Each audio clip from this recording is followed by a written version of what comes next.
Yeah, I think so. We want to make sure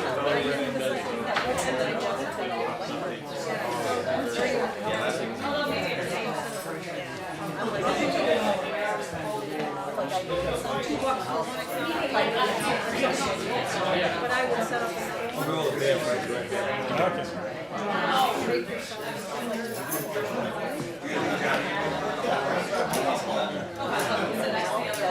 I know, but I mean, you won't be able to do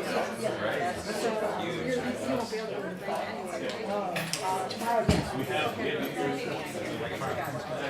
But yeah, so we're fine.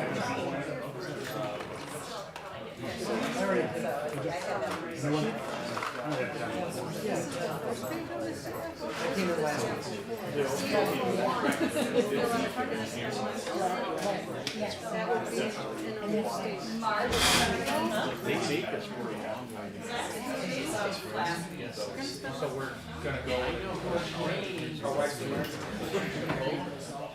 So we're going to a home to engineering firm. Absolutely. Oh. He did. I didn't so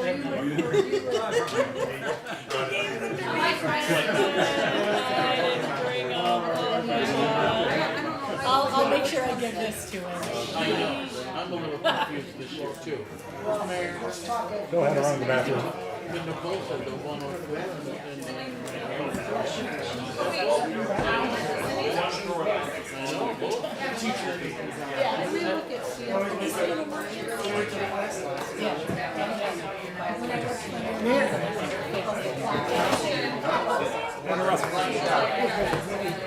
Good meal.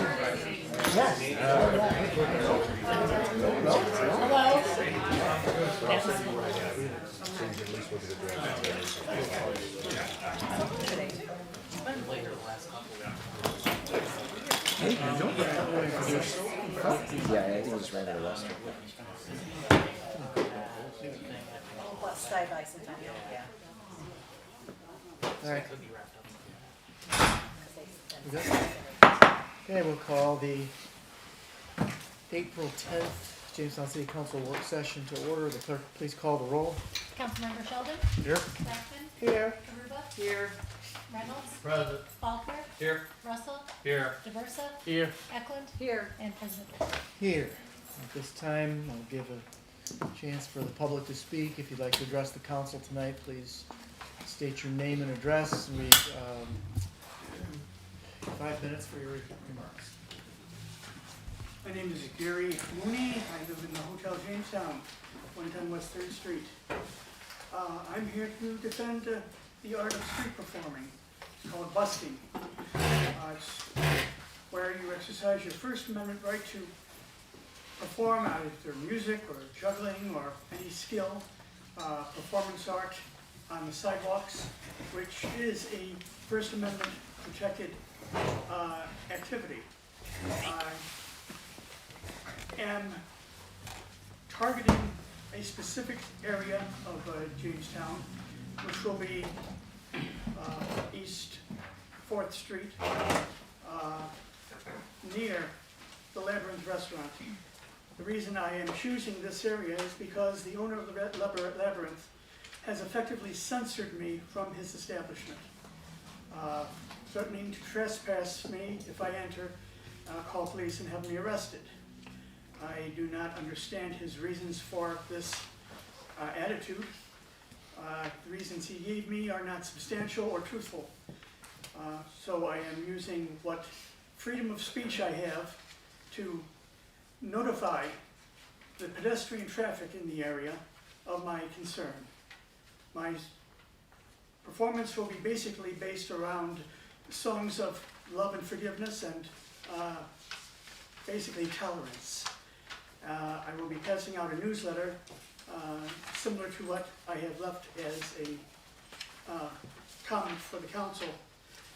And I would like to thank you for your time, your appreciation. I appreciate especially the police department, who will be responding, I'm sure, to complaints by this owner. I'm asking that the police department respect my rights, that I am not interfering with his traffic or in any way violating any law. I am specifically steering clear of violations. I am here to speak the truth. And I just wish that responding officers understand what they're getting into and do not take rash action on the complaint of an irrational complainant. Any questions? I thank your time. Thank you. Anyone else would like to address the council? Yes. Tom Nelson, 21 Hunter Street, Jamestown. My question's for the whole council, but in particular my ward councilman, and it's with respect to the deer problem. Just wondering what's been done, what's going to get done. Has there been a committee formed? Who's serving on the committee? Who's going to take the lead on that committee? I know many times you get people coming to council meetings complaining they don't have a solution. I think many of you know I put forth a solution in September of 2021, which was rejected by many of the members of this council. So my question to you is, if you didn't like that plan, what is your plan? What is your plan? Thank you for your time. I look forward to your response. Can I ask a question in light of that? We all got in our folders a letter, and I'm confused about the statement where you said your administration has twice proposed safe and humane methods in line. Which ones are you referring to? Yeah, so the letter that you're discussing was from a constituent who I met, and I spoke with Mr. Reynolds about that constituent as well and copied you all in.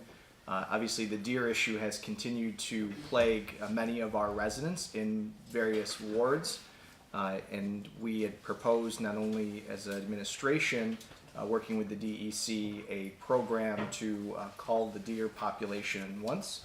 We then were asked to do a task force, which the task force was impaneled.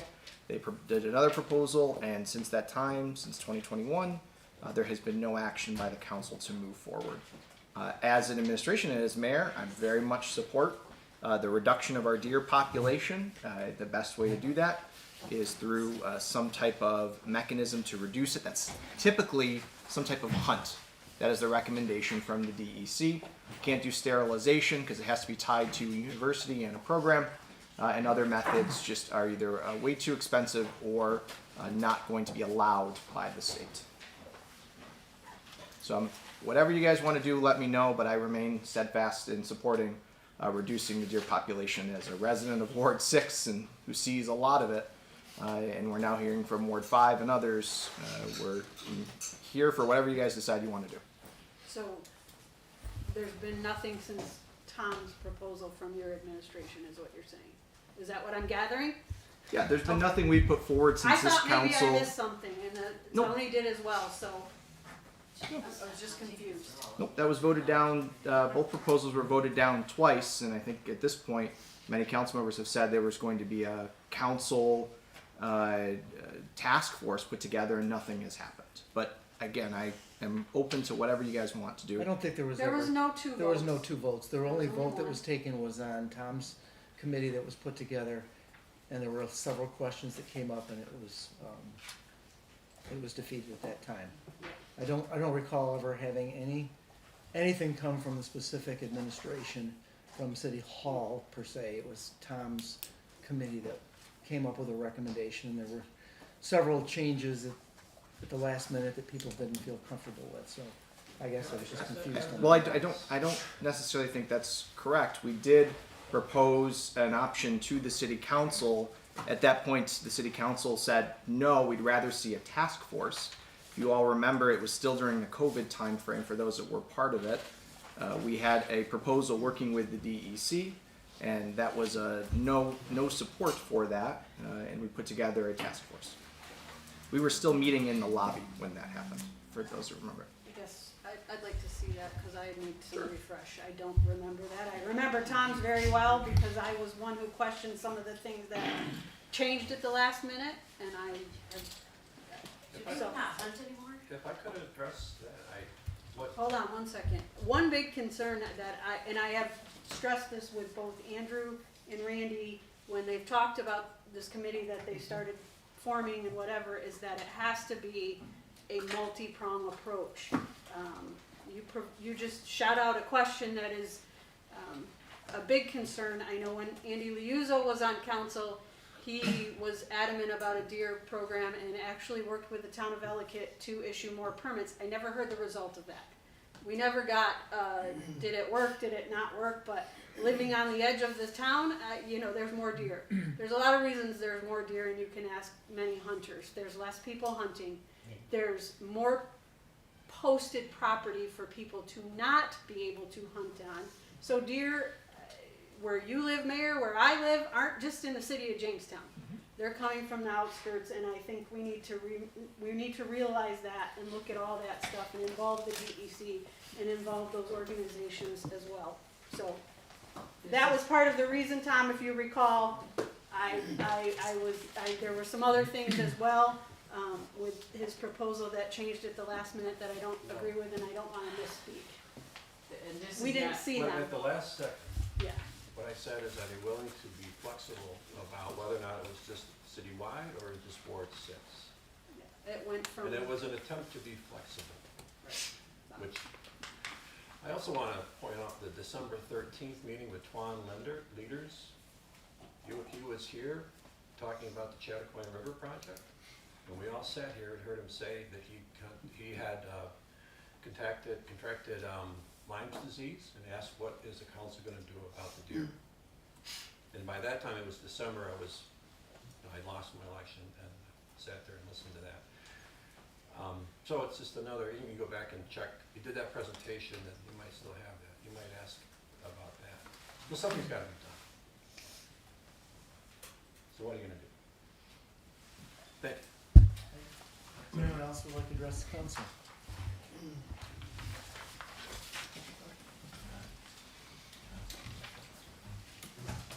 Doug Champ, 225 Bowen Street, Jamestown, New York.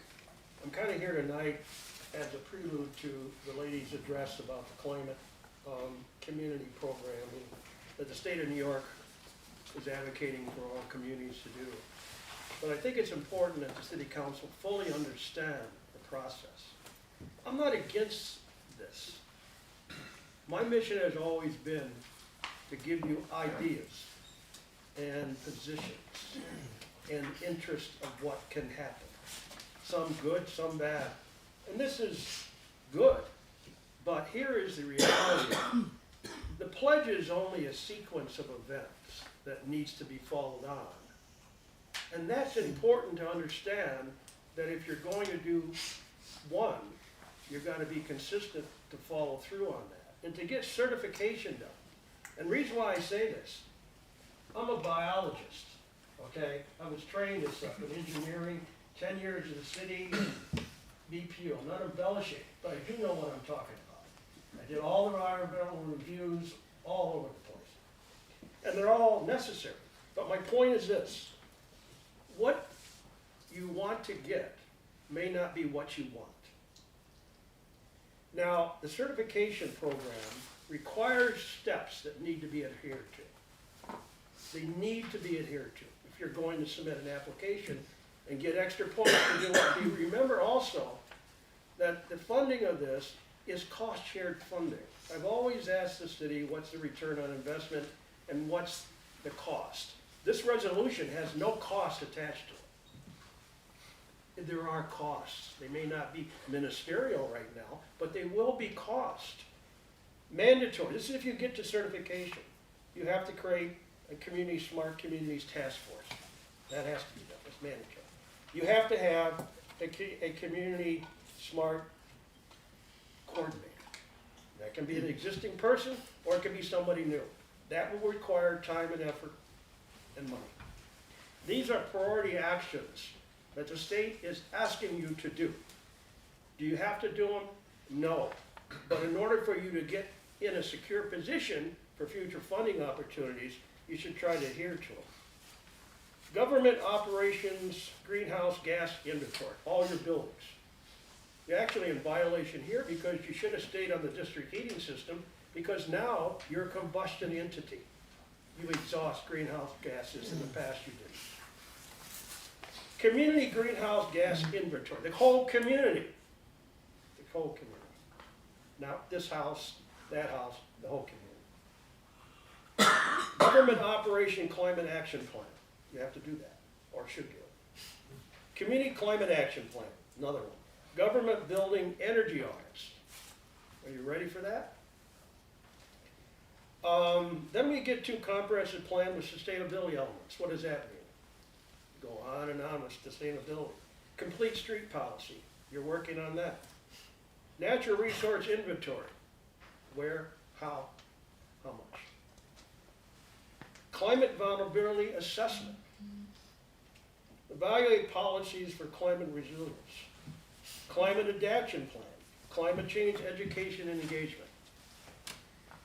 What I'm trying to present to you, not in a negative way because I believe that we have to treat the environment with intelligence. I've tried to marriage energy and environment my whole life.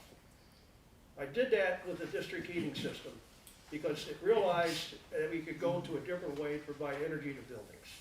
It should be thriving in Jamestown, not sitting there as an obsolete system.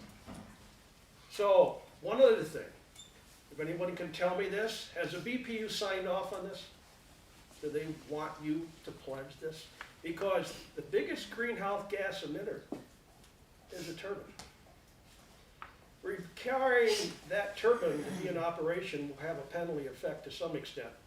Because when the state of New York wants to put this noose around your neck with electrification, what they're really trying to tell you to do is eliminate greenhouse gases locally as much as you can. So, unless the BPU feels comfortable that they're not going to see the greenhouse gas from the turbine being shut down, at some point in time it probably will. This is a small utility, folks. Very, very small. So my point is not to be an issue of negativity, but my point is to educate the city council about what you're wishing to do and how you're going to do it. Because this resolution has zero financial impact, I beg to differ. It could be huge financial impact. Not just this one aspect, but the ones to come. So if you're not going to do all the ones to come, why are you doing this? Thank you. Anyone else would like to address the council?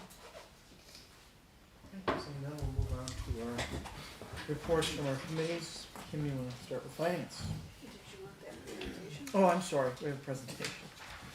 We have Sarah Swinko here from New York State Climate Smart Communities. I got ahead of myself. That's okay. Yeah, I'm Sarah. I'm going to pass out some papers for you all. So I'm from Southern Tier West. Oh, thank you. Tough ones first. Oh, both, yeah. Southern Tier West is in Salamanca, so I'm kind of the environmental planner for their Regional Planning and Development Board.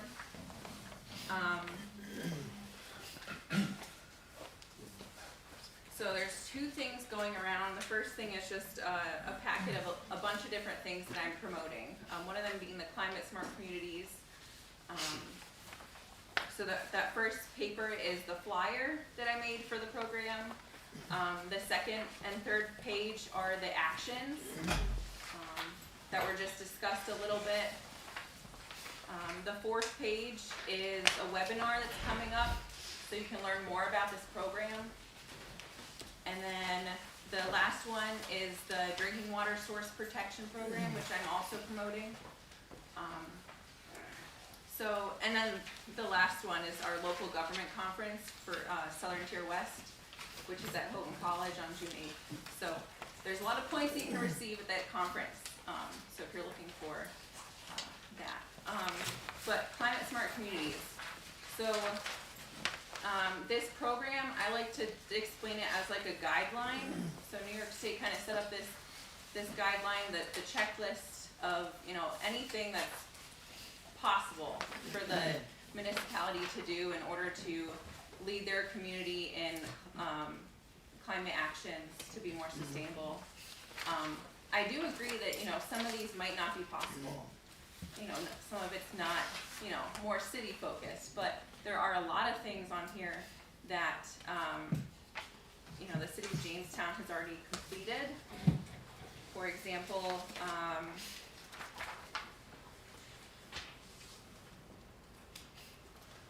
got my paper here.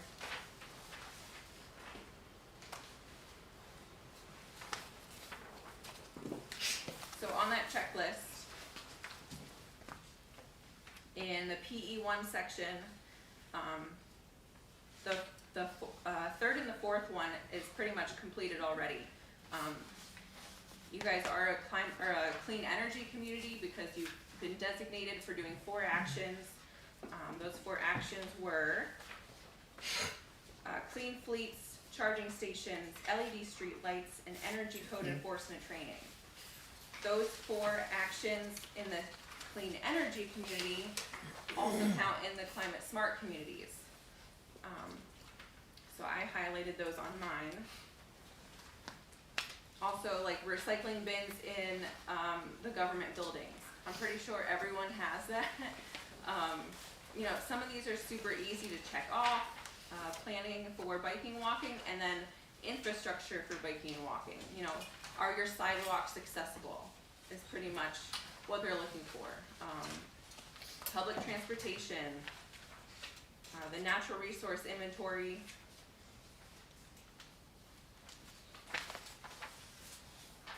and I know that it was just brought up, the greenhouse gas inventories.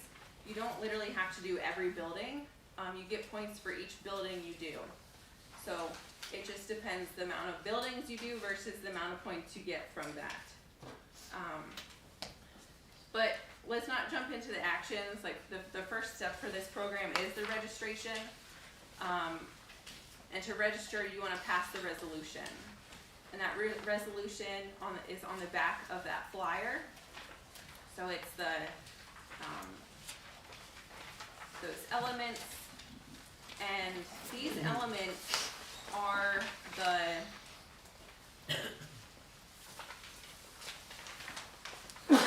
these are the groups in the actions.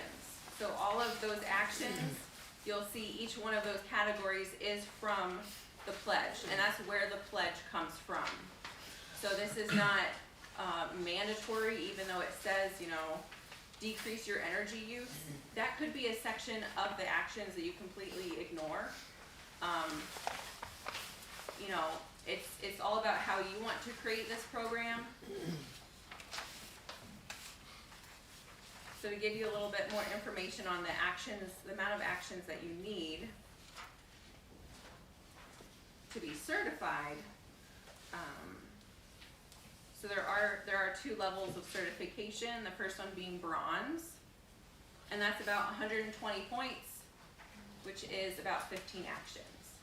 And so far, Just from what I know, the city already has 5 to about 10 actions complete. I'm sure there are more.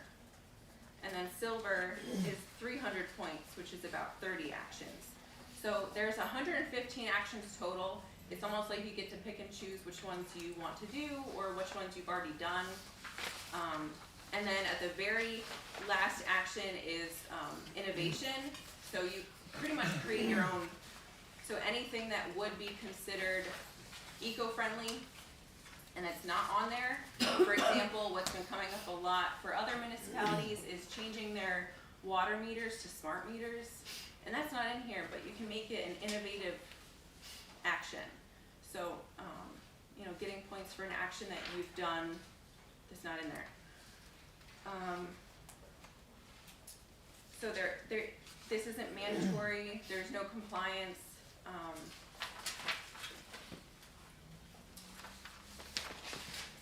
And again, I'm the person to go to for this. That's local. But this is out of the DEC office in Albany. So they're my go-to people. But you know, I am here to represent you. If this is a program you're not interested in, that's okay. But I think that look through it and see, you know, what actions have you already done to see if this is, you know, something that you could just sign up for without even making any effort, really. This program does have grants associated with some of the actions, so if you want to redo the comprehensive plan, you know, there's a 50 match for those grants, and those you can also see on the actions checklist.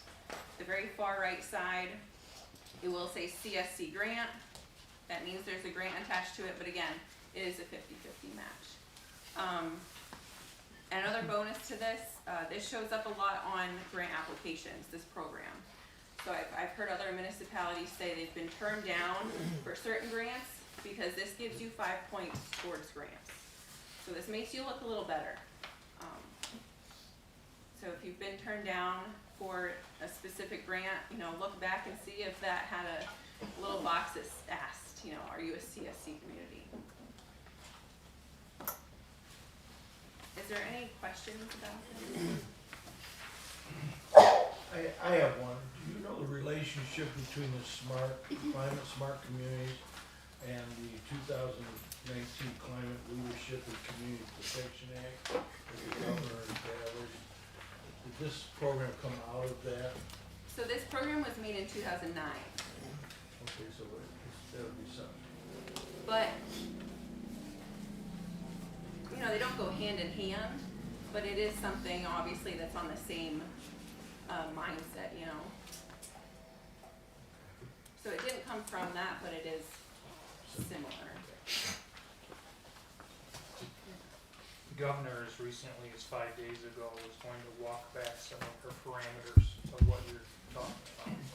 The article in the paper, Yes, it said it's way costly. yes, she was gonna walk that back, and I actually agreed with her on walking back some of those parameters, but, she has since, received enough political pressure from environmentalists now that she's now changed her mind as far as her budget's concerned on this.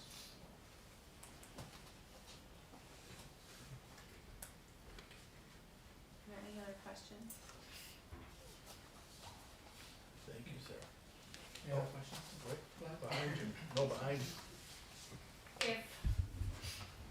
If we adopt the resolution and pledge to become or to work towards achieving climate smart community status, are there specific conditions, compliance issues? Are there things that we have to do? And is that making a commitment of some kind that should we not achieve those things, we would be penalized for down the road? So there are 2 mandatory actions, which is to create that task force and to choose a coordinator. The task force literally it just has to be one person from the local government and one person from the community, so both are represented. And then the coordinator can be whoever is passionate about this. It does not have to be a paid position. Other municipalities have taken in like the schools or the local college to be their task force. You don't have to meet, all the time. It's just that task force is to, double check the actions and, they don't have to do anything specifically, but they're kind of the people to go to about this program. So no one's bothering you every single day or emailing you every single day. They're emailing that one person who's the contact. So that's the mandatory part of this. And then it has to be updated. If you're certified, it has to be updated every 5 years. So for example, that first year, if you want to do a greenhouse gas inventory for a building, you don't have to do that for another 5 years. And then for certification again, do that same thing. Or just update the actions, like, this is still in place. We still have walkable sidewalks. So, just updating that every 5 years, which is the task force role. And other than that, that's pretty much it for what's mandatory.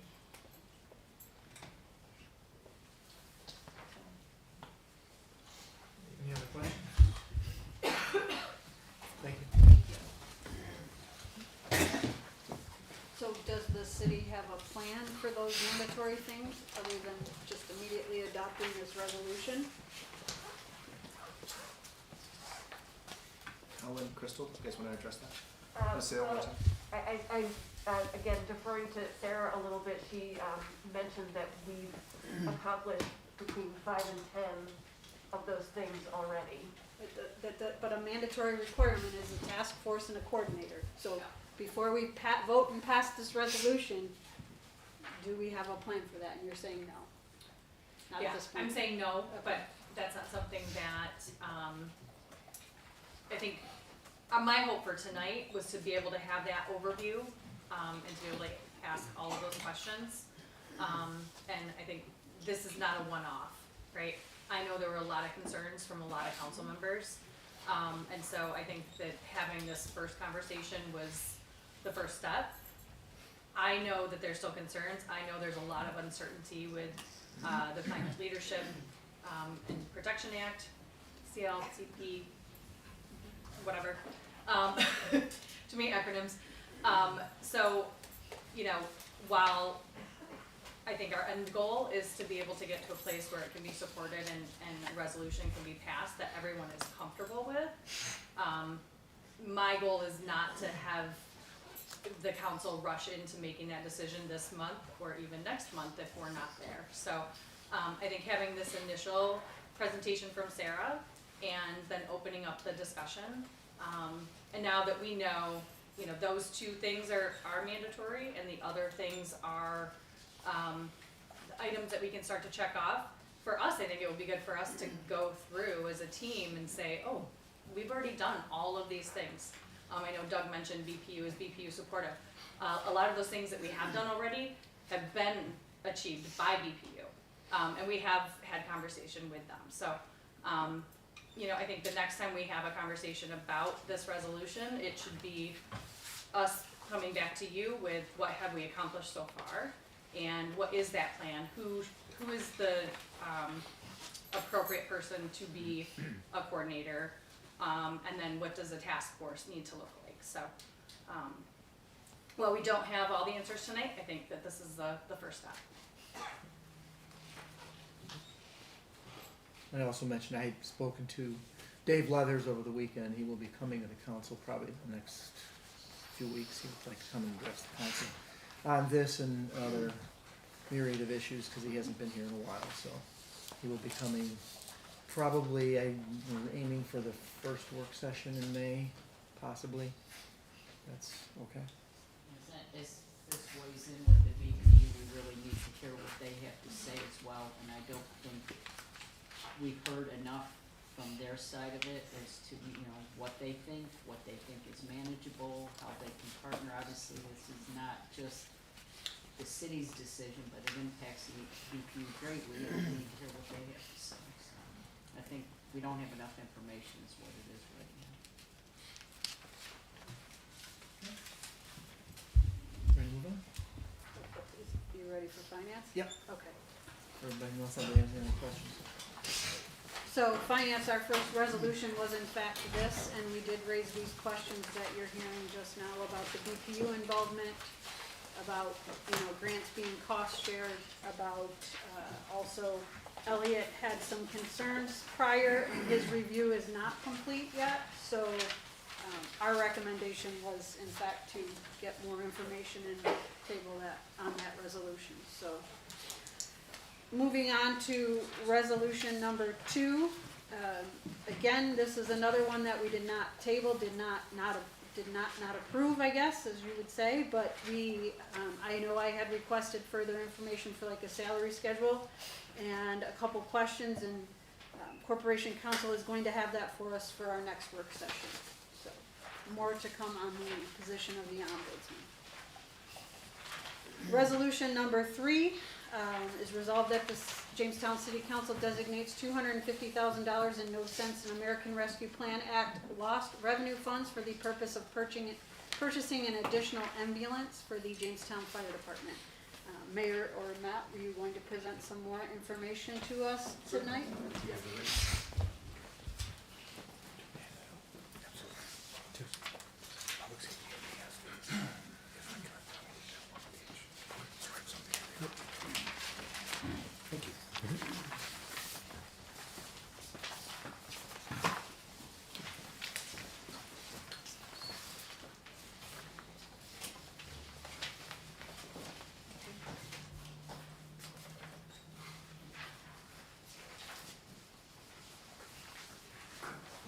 Good evening, council members. Thank you for allowing me to speak to you. What Zach is handing out right now is just a couple of other supporting documents in addition to the information that you received in your packets. The very first page where it's labeled equipment and capital outlay, that's how I arrived at the number that we did for the amount of funding that we're requesting through the ARPA program.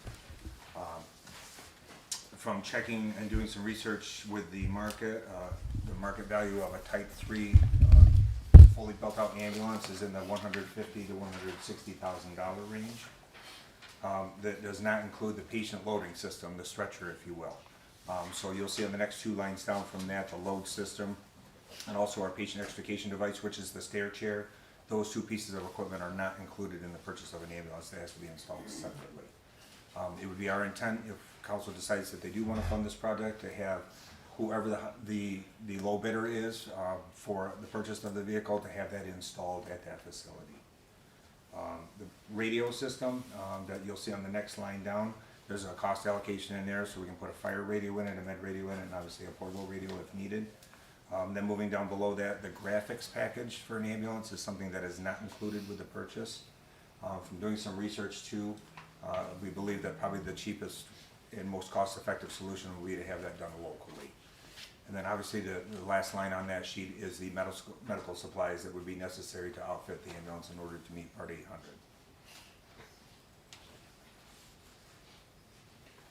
Just some additional information as well.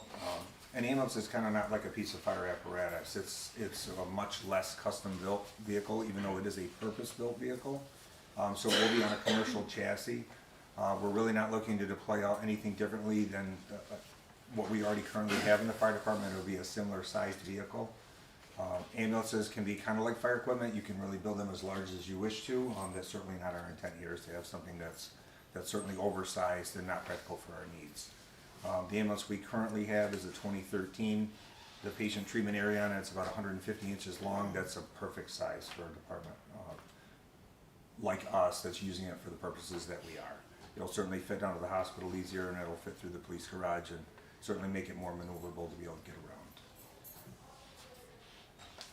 So the one question I have, I know how long we get out of a fire truck obviously, but what's the length of service prediction for an ambulance? I know you said this one is 2013, but if we introduce this one, it will be running more calls than we currently are, so Sure. I'm Yep. expecting the life expectancy to not be as long.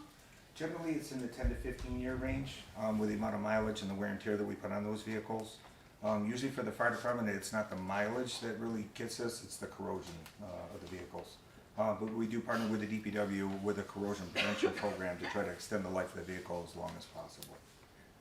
Standards for ambulance construction really haven't changed in a lot of years, so it's generally not that the vehicle is going to also turn obsolete. It's really just going to be the serviceable life. And again, that's about 10 to 15 years. On your second page, if I may, you'll see that there's one that's entitled City of Jamestown EMS Mutual Aid for 2019 to 2023. This is a listing of all the calls that our volunteer agencies that surround the City of Jamestown have assisted us with. Using 2019's numbers and up, you can see that it keeps trending upward. I've got little reason to believe that that number would be under 500 this year. Our call volume continues to increase. Again, these are all calls that Jamestown Fire Department does respond to, but we also have to use mutual aid for that transport vehicle. So, and if I may also, it would be intended that a large percentage of these calls would be ones that we would be able to capture. Obviously, if the fire department is completely committed and there's no other personnel to run that vehicle, would be a different thing. But it's fully expected that that vehicle will be a 24/7 operation. It would be deployed by fire department personnel in addition to the ambulance that we have currently. And this will allow us to capture this trending amount that you have in front of you, or at least get that number down to something far more manageable for our neighbors. We're very appreciative that they continue to come in to help us, but it's obviously something that's growing, and there's certainly a need there.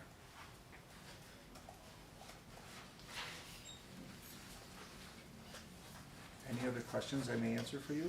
You indicated, and I apologize, I don't have the figure, the revenue for the one ambulance operation. What would you anticipate the revenue from two being operational? And I don't think it indicated what the expense was for operating one of those vehicles 24/7, 365 days a year. Certainly, I'm happy to provide that information for you. Absolutely. I think that was in part of the numbers, Marie, that were thrown at us that I asked, and it pertains to the next resolution, the mayor to have the controller and prepare all those numbers together, because it was difficult following this. So I don't know if anybody doesn't have any questions. This resolution kind of goes in with number 4, and that is the hiring of the 8 firefighters, where we asked for more financial information. So I don't know if you have that yet. I don't. Is there additional information that you want prepared from Joe? Yes, Okay. I had asked you to have him summarize what Zach had sent to us and to validate those numbers. We don't have that currently, but we will certainly have it for you at the next work session. Okay. Unfortunately, Joe's not our full-time. I understand that, but We'll get him as soon as we can for you guys. And I know some of this information he's very familiar with, and Of course. it would be easier for him, so. I will say that the overall amount of ambulance calls that we ran last year was $300,000, is what the revenue was. But that didn't know what the expenses were for Right. that revenue, because it's not what you just take in, it's how much did you spend, and was it all, that was all collected? It actually was all $300,000 was collected. What was billed was What much was billed. more. Yeah, that's right, billing, and what was the expense to get that much in revenue, that's what I was trying We to. can pull that for you. The bottom line, In relation to that, if you bill twice as much, are you anticipating an increase in personnel to do the billing? I mean, No, we 'cause actually it's all don't do within the. CA. I know Yeah. outsourced, is it gonna remain that, are they gonna charge us more? Nope, Like it's that's- a per bill fee that we get charged, so nothing would change from that in our agreement. But if you're billing 400 more calls, you would have a cost. Is that Yes, what you're saying? yes, Yeah. we already get charged by All Star per bill that is issued. So that number also needs to be in that too, if you're against your anticipated revenue.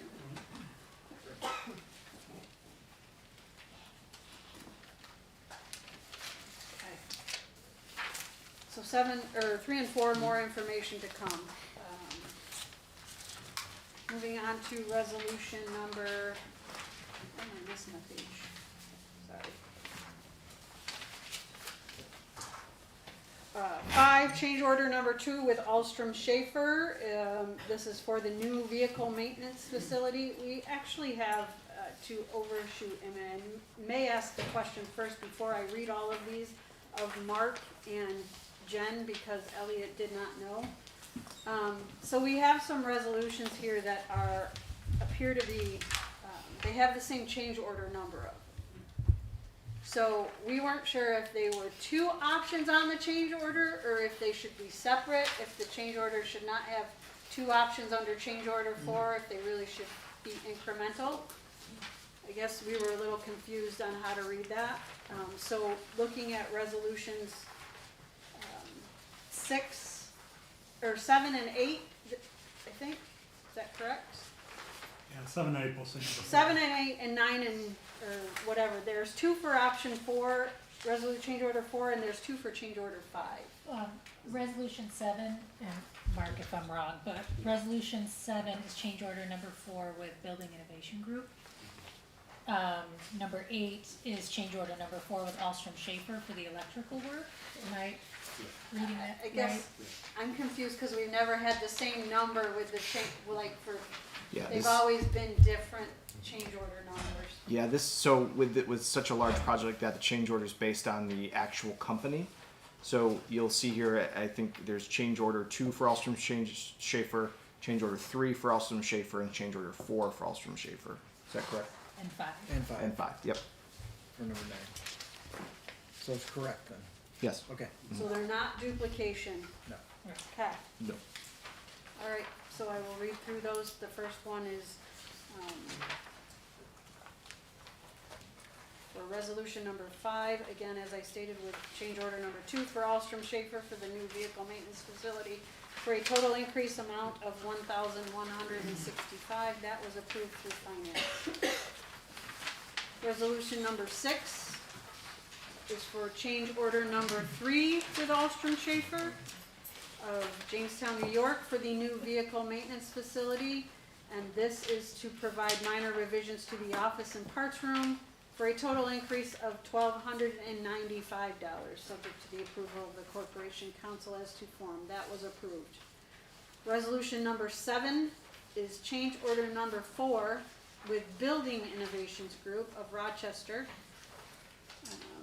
This is for demolition of exterior windows on the south and west sides of the building per the proposal dated March 29th, 2023, for a total increase amount of $17,195.00, subject to the approval of the Corporation Council as to form. That was approved through finance.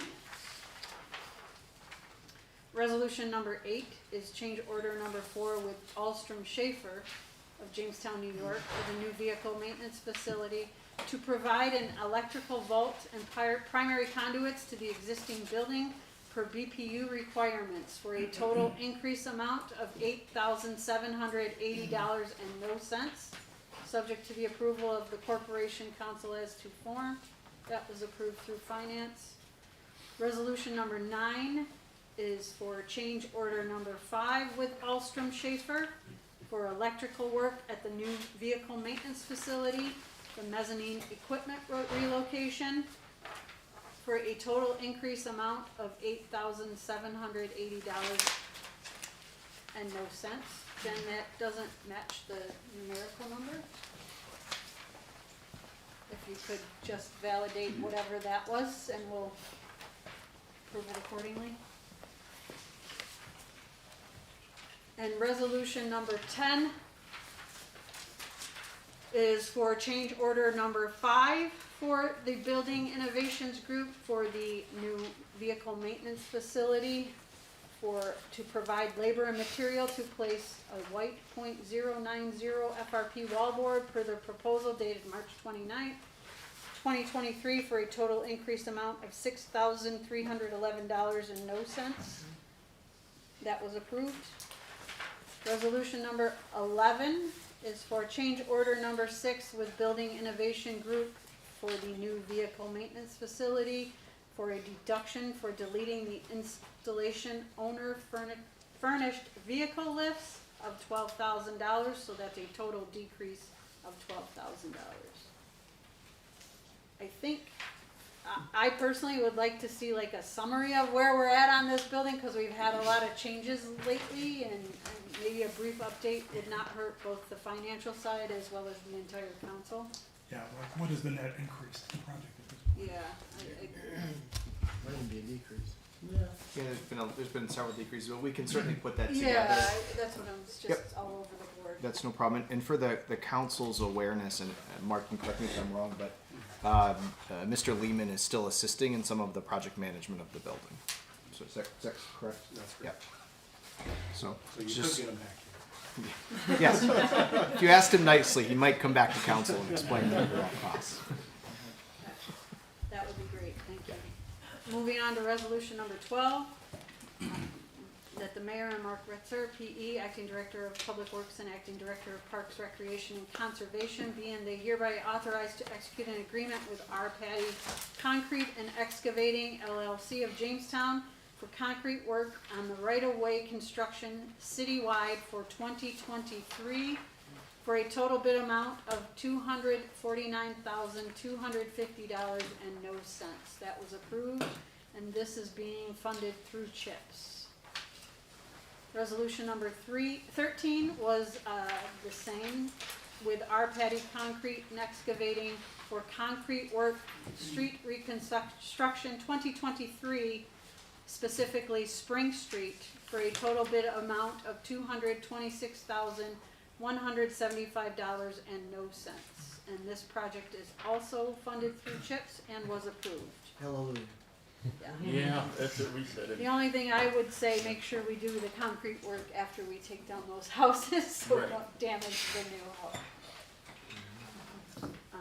Resolution number 14 is that the mayor and Mark Retzer, PE, acting director of Public Works and acting director of Parks, Recreation, and Conservation, are authorized and directed to purchase for the Parks Department from Aquatics by Landscape Structures Incorporated of Minnesota via Sourcewell contract for Aquasmart packages A and H for a total amount not to exceed $135,000.00, subject to the approval of the Corporation Council as to form. Couple questions came out of finance. Marie had one asking if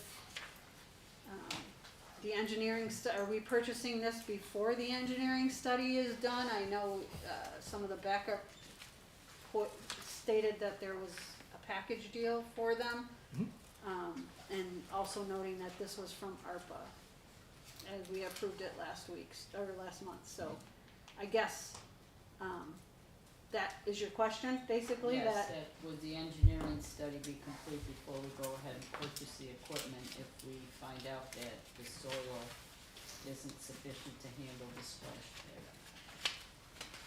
Yeah, we did, we voted for the engineering study to be completed, and I would assume we'd want that before we go ahead. And we brought that up in committee too. Yeah, not to stall it, but just to, we can't make a good decision if we don't know what the outcome of the engineering study is, and I've asked and it's not completed yet. Yep. We could give you guys some information on that, Zach. Do you wanna- Yeah. I did speak to Public Works about this, so this is just for the equipment for the splash pads, but we are working with the engineering firm and the subcontractor they have, the soil tests. So we just want to put this on the agenda so you guys were aware it's coming. We're hopefully this will be done and completed soon. But this is just for the equipment for both splash pads, the actual physical, play equipment. Regardless of where the second splash pad goes, we'll still need to get the equipment for it. So if we don't try to purchase it now, we'll probably not be able to do anything until next year with it. So can we amend the resolution to say Jackson Taylor Park, something, I mean, the way we're voting on it, we're locking it in there, if that comes back and not bad, can we just add some verbiage to make it, or another location pending soil test? You certainly can, but I don't think there's any language in there on where the The note location is. says it, so. We approved it, we can certainly change that if you'd like, yeah. I think probably most members of the council would feel more confident In other with words, you're that. still gonna have two splash pads, it's just a matter of where they're gonna go. Yep, Yeah. we can make that amendment. Thank That's what folks would like. Who's the engineering firm that's? GPI, and they have an office in Jamestown. We do quite a bit of work with them. They did the engineering studies and soil samples for the new concession stand that was built down there a few years back, which is relatively close to location. Cause Mr. Champ also mentioned that years ago, he did a soil study report that was done in DOD. I don't know if you still have that record up there too. Just throwing it out there. Ask him what year it's from and.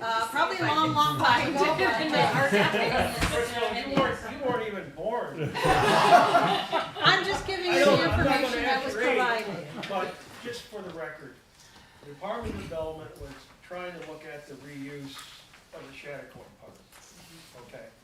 One of the important features was the subsoil, because it was all part of the floodplain.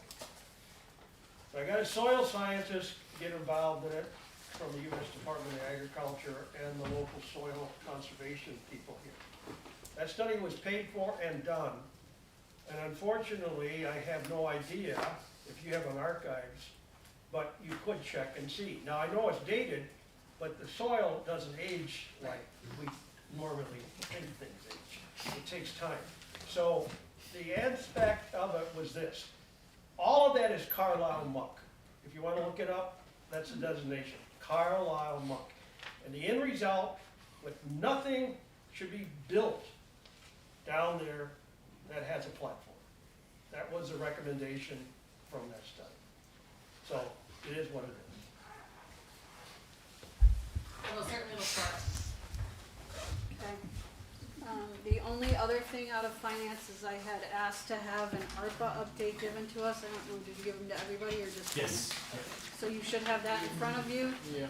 At this point in time, we have allocated or designated $25,928,444.32 or $32. So that leaves us with $2,150,700.68 left. Also noted that on the docket for approval is the ambulance that was presented today for $250,000 of that 2.1, as well as, and I'm sure this amount will change because I know they're working on preparing the study or whatever proposals for the finance software, but that was $91,684. I don't know if they came in more or less, so leaving us with roughly 1.8 million. Came in around the same. Did it? Okay. Yeah, the only thing changed, I think, was the annual maintenance cost was a little bit higher on the RFP, but the cost funded by ARPA would still be around the same. We should have that for the next work session for you. I knew it was getting close, I just wasn't sure. Okay, that was it out of finance. Thank you. Maria, you want to do housing? Sure, thank you, Mr. President. We had no resolution, so we did get an update on the report about the Code Blue shelters at Joy Fellowship and the Mental Health Association. I understand that the Joy Fellowship ran out of funding March 18th, so they were open from December 20th of 2022 to March 18th, 2023. They had individuals in the shelter 77 nights out of that total. They gave us varying, they had, average number of guests per night was 2 in December, 4 in January, 6 in February, and 7 in March. They had a capacity of 7, and I think they stretched it one night to accommodate one more individual. They Capacity did- of 8, Marie. Capacity of 8, okay. On their note, they said capacity of shelter is 7 with priority families. I'm just looking at her note. They had 64 people, or guests as they call them, served. 6 individuals became residential volunteers. Several were able to become supervised or unsupervised as volunteers. And several are being trained as peer advocates. The funding having run out, so they are closed for the remainder of the year. However, they were very interested in continuing this project into the next year, and as Director of Development pointed out, we had hoped to keep both of them open into at least the end of April or a couple weeks in May, depending. We've had some cold nights. The Mental Health Association reported they served 114 individuals. They had 437 visits with 432 stays. It was primarily male. There were 83 men and 36 women were served. 318 staged by men and 114 by women. And it was interesting because they indicated they received referrals from Mental Health Association, the Police Department, Joy Fellowship, Social Services. They had walk-ins, the Mission, UPMC, a couple of individuals, the Chautauqua Center, and had a couple of walk-ins.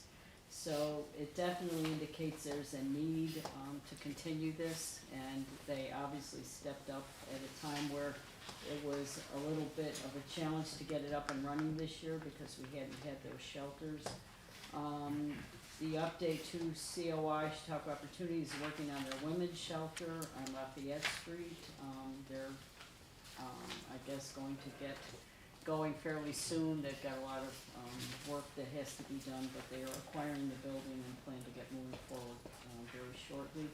And then UCAN's plan to have the shelter on North Main Street ran into a major hurdle with asbestos.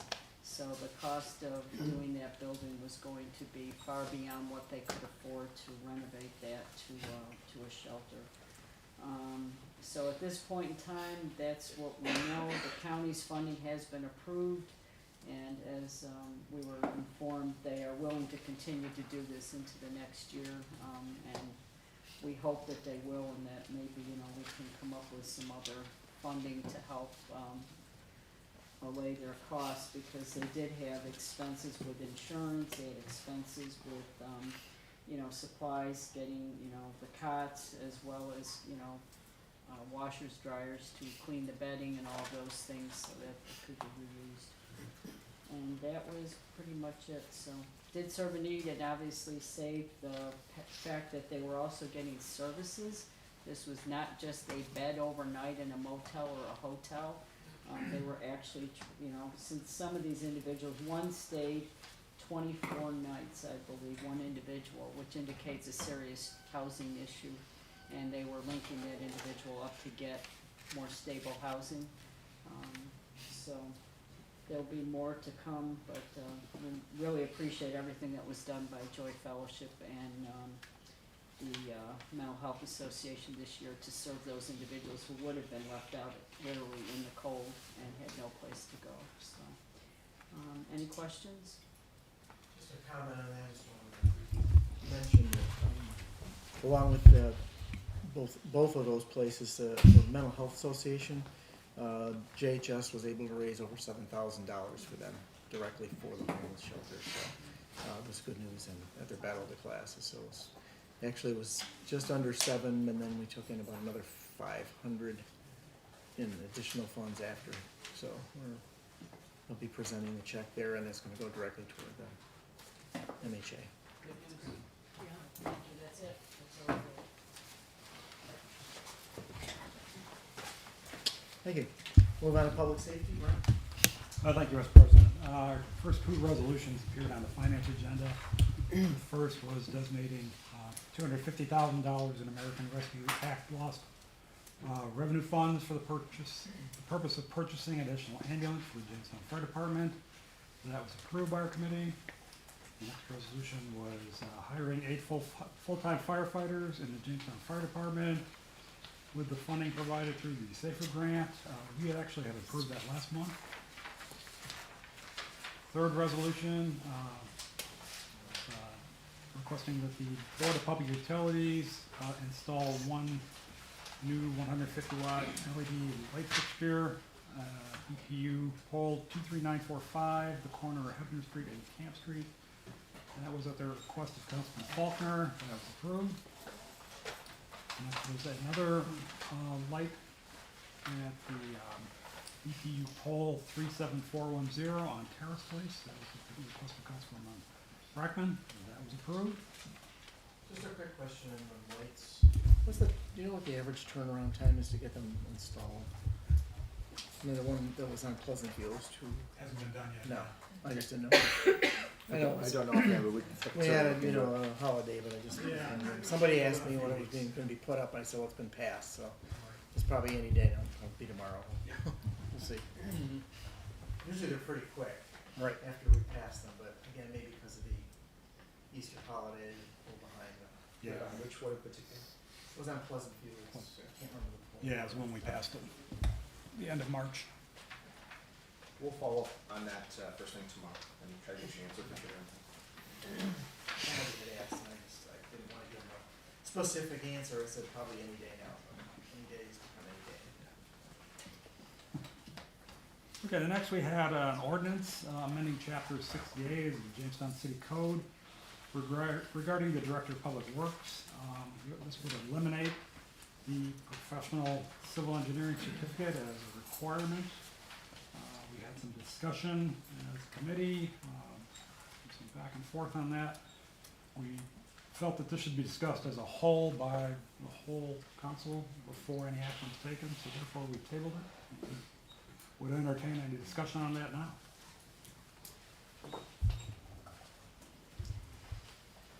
Was there any, from the committee, what was the consensus from the committee? It was back and forth. I mean, it's like we need to find somebody, but we also have an acting public works director right now.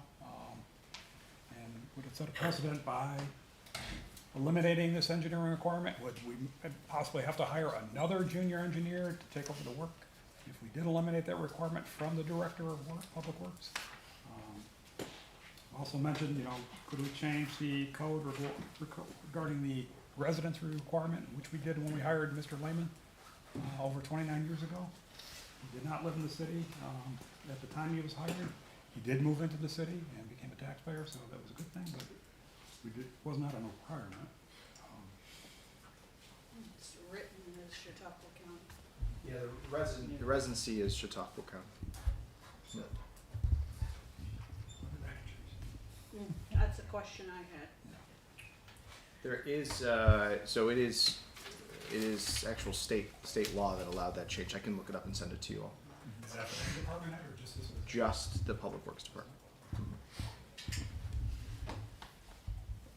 So with that being said, I don't know that there's a need to eliminate that PE portion of it.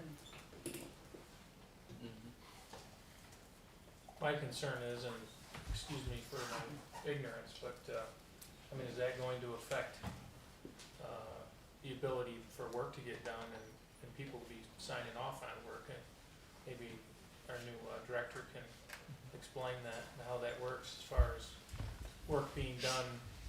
And we need that degree to sign off on some of our work, don't we?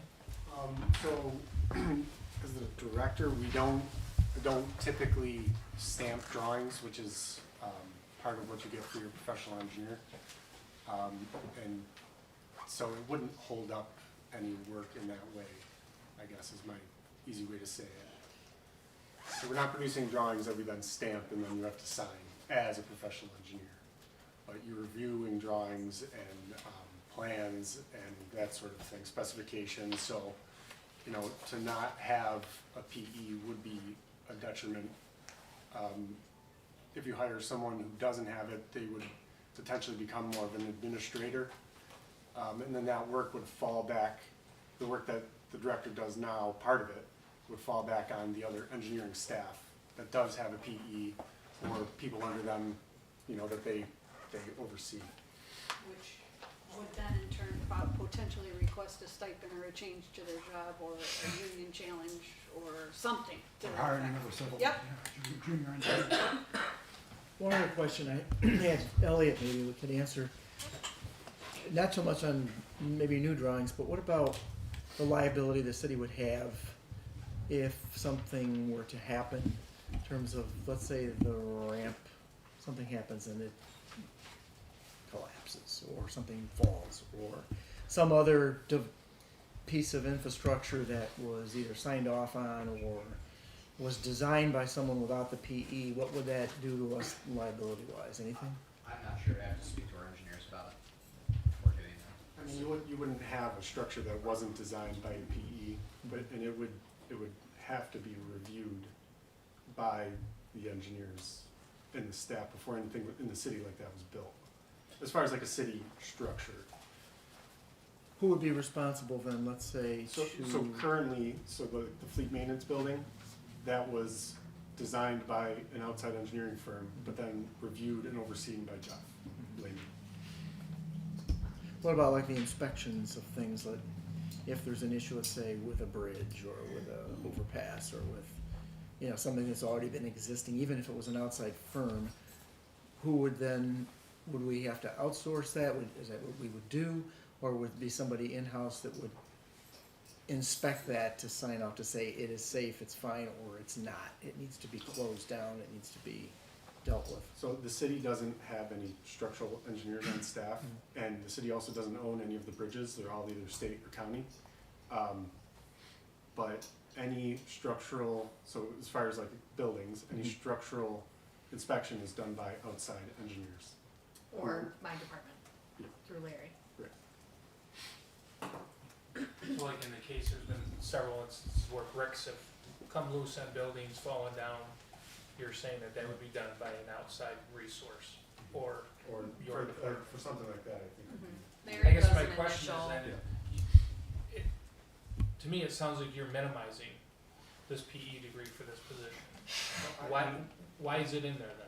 I mean, I'm not the best person to speak on that. The person who did the job for 29 years Yeah. would be the best person to speak on that, to be honest. I guess it just sounds like we're minimizing it here, that it's really not needed. You know, it's a couple letters after someone's name.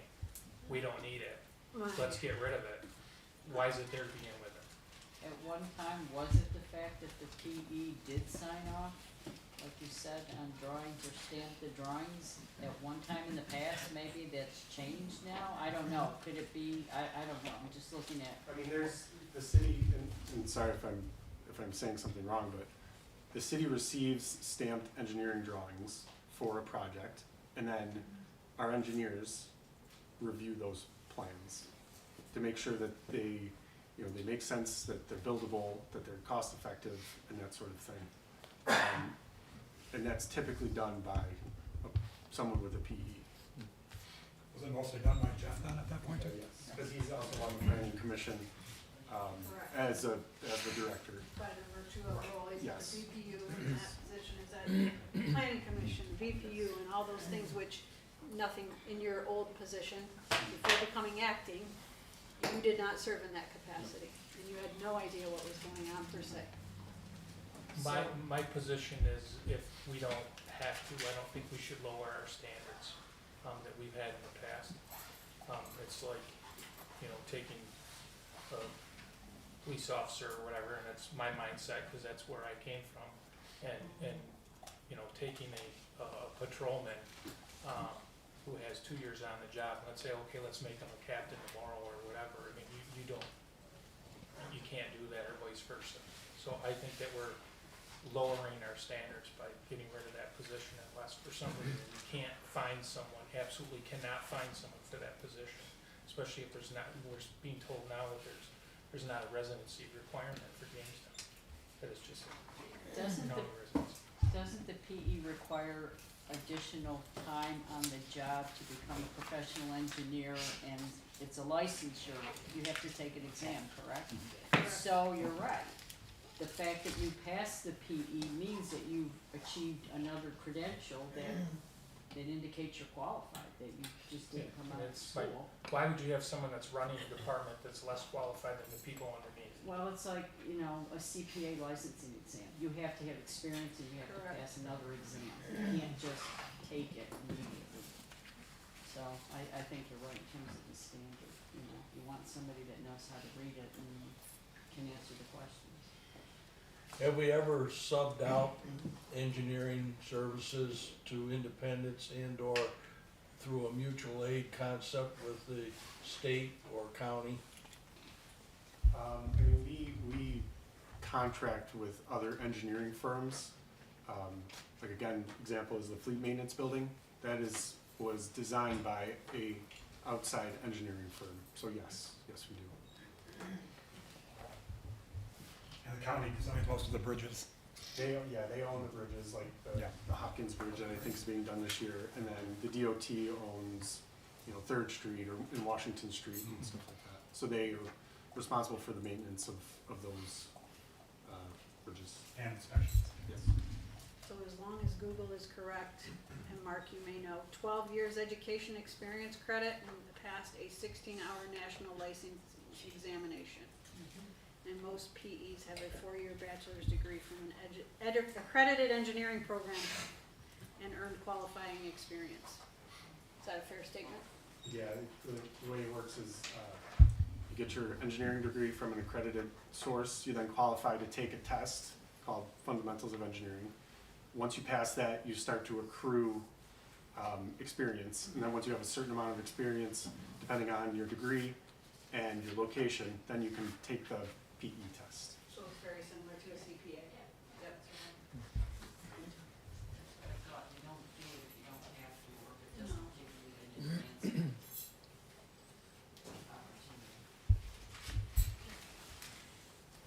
I will just add, out of the applications that we received, only one had a PE degree, and what we have heard, especially from Jeff, too many folks that are getting PEs are going into consulting firms at almost double the rate we pay, which has been the concern. So the county does not have a PE requirement for their director of public facilities. Most communities do not. They have more of an administrative role at the top, which is the proposal. Not saying we needed to change it. I'm just saying, based on what we have seen in our search for public works director, that's what we've received. I don't think there's any, is there any urgency to do anything with it at this minute? Lauren? No. We have an acting, We have an acting Director of PE Physical. with degree. Any other discussion? Mark meets the residency requirement. Well, that's why I asked to see that. and maybe that was changed 29 years ago, I don't know, do you remember, Tom? No, it wasn't there long ago. No. No, because Jeff had to move in. He was in acting for quite a while. Until he actually moved in. Still acting works for, until he retired. Yeah. I don't know, why was that? I wanna say the village or town of Gloversville did an executive action to allow that to happen, and the state endorsed it statewide. Somewhere I read that. The residency? Is that what you're talking about?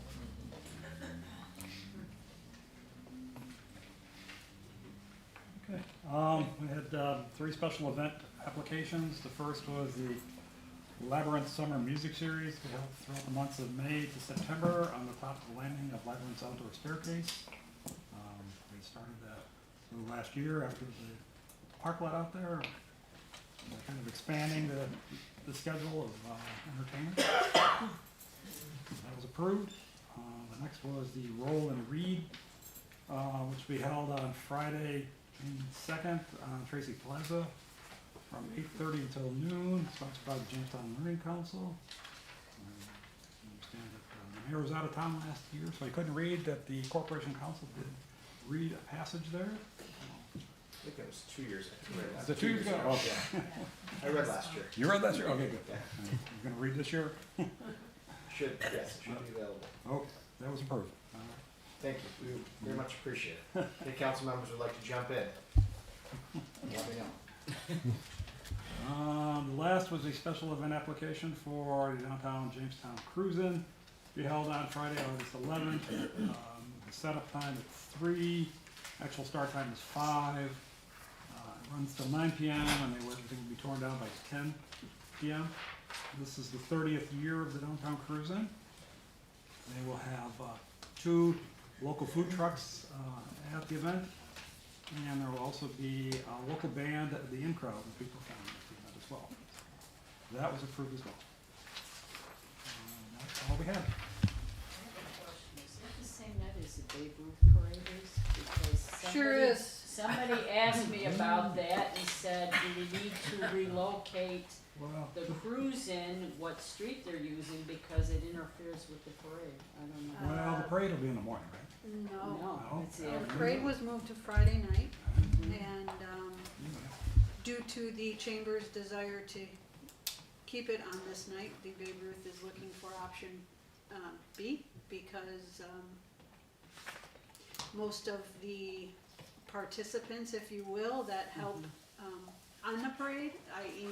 Yeah, the cars and the cars, but also the volunteers. trailers that Yeah. float the teams on, are very strong in two-car clubs and will be at that. And I was not a fan of moving it to another city, so it doesn't make sense. It needs to be in the city of Jamestown if we were gonna have it. So we're looking for other options, and I think we're close on one. And but it will be, that event will be that conflicting with that night regardless. Yeah, because the series begins the next day. And with possibly 12 teams, games start earlier, so there's no way to have it in the morning on Saturday. Impossible with timing. That answers my question, thank you. Yep, you're welcome. It was raised by somebody, asked me about it. Yeah, not a good subject. Sorry. It's okay. Public Works, Randy? Yes, most of the resolutions, or all of them, were also covered in finance, so, we, approved them, and I just wanted to give you some footnotes. The resolution number 17 for us, it was, the 17,195 were, demolition of windows in the back of the garage this time. They took out the ones in the front, as many of us know, but this one, so that change order was for the back. And another one was, for the 5885 were, the sprinkler pipes. They were, discovered that, they were too close to the electrical circuit box. And so there was a moving cost, appropriated for that. And, resolution number 20 for us was, there was, and that was $6,311 for, to use waterproof plastic board, for, there would be splashing of water and for washing the trucks and that, so they had to get some waterproof plastic board. And as far as the decrease for us, for the $12,000 decrease was the moving of the lifts that are gonna be moved, are gonna be done by city employees down at the DPW garage are gonna handle that. And so that's where that decrease came in, if somebody wanted to know that. And yeah, we did talk about the Spring Street extension work to be done. It's between 8th to Crosman, and like it was mentioned before, if there's gonna be any demolition of those houses over there, we'd like to coordinate that so the curbing does not get busted up at all. And they're gonna do some brick replacement for the divots that are in. They're gonna pull out the bricks, put some base down, and replace some of the bricks. But most of the curb and gutters over there, I view them myself, are pretty, are really bad. They hold water too, a lot of standing water. So that's something that needs to be done. There's been some concerned citizens that have expressed their interest in having us do that job. And that was about it. We did talk about the hardware for the splash pads, the materials, and we discussed that earlier. So I think we pretty much have that handled. But that would be it for us. Thank you. Anything else before we go to the mayor? Okay, your turn. Okey-doke.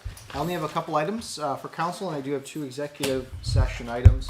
The first one, thank you to our Parks Department. Thank you to the Allen Park Women's Club, our city unions, Pro Hardware, and to all the council members that were able to join us for the Easter egg hunt. For those that were able to join us, you probably saw there were a lot of people there. And we were able to spread it out. Gone are the days where the kids would roll down the Bandshell Hill trying to catch some of those eggs. But we were able to do it at Allen Park, and we had gotten quite a turnout. So thank you all for your assistance and help in that, and it's a 75th annual tradition. So it's been going on a while. And we had the Easter Bunny and Whiffy. We had Easter Bunny and Whiffy join us, which was even better.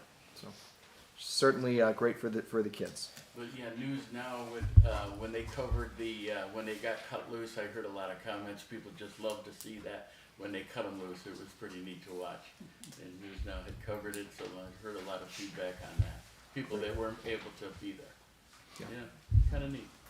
It's great. It was certainly great to have them. We're really excited to be able to continue that tradition. So thank you all for that support. Also, thank you WJTN, because they did have the winners on at the bikes, and the one young, I think it was a young girl, said that her bike was broken.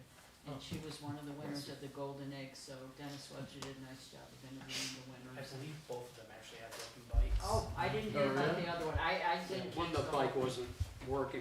Something, yes, but it was very nice to hear that two kids got bikes that needed them, and we're looking forward to riding. They got a good week too. Yeah. Certainly so.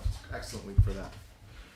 The other item to note is the combination meeting and annual action plan at Jackson Taylor Park. We're going to be talking at the beginning about the splash pad, and then going into Department of Development's annual action planning, which will involve a community walk around the various neighborhoods. It is still scheduled for tomorrow at 6 p.m. at Jackson Taylor Park Pavilion. However, we were just recently made aware that all the roads have been ripped up. So It's not the best location. So we're going to regroup first thing in the morning and make sure that if there's any changes, we'll let you all know. We weren't expecting that, but I was gonna say, it's such pretty- is life. It's kind of a mess over there. It's a lot of fun getting to work on any given day, Yeah. whether I can get down the street. So we'll certainly try to make sure that we're able to accommodate somewhere near that area. Who knows? Maybe it's a tour of the new maintenance garage at this point. They got nice sidewalks. The sidewalks are very nice. A lot of it went down. That was a joke for the media. I also wanted to let you all know that we have a partnership with Jamestown Public Schools where we'll be doing a student art showcase. So the art teachers have submitted and given us artwork from various students that we're going to be displaying around City Hall. And so you're all welcome for April 18th at 6 p.m. In the lobby of City Hall. We'll be putting out that artwork on display. So feel free to come and see some of our student artwork that will be going up across City Hall. We're very excited to partner with Jamestown Public Schools on that. And we're still working on the roads list. I know many of you have asked. It's coming. We're working through that. We'll get draft out to folks for any additional changes, comments. And so we're working through that now. Okay. I do have 2 items for executive session, 1 personnel and 1 pending litigation. No action to be taken. Updates for City Council. Okay, do I have a motion to go into executive session for personnel and pending litigation? So moved, seconded by Brent. All in favor? Aye. Opposed?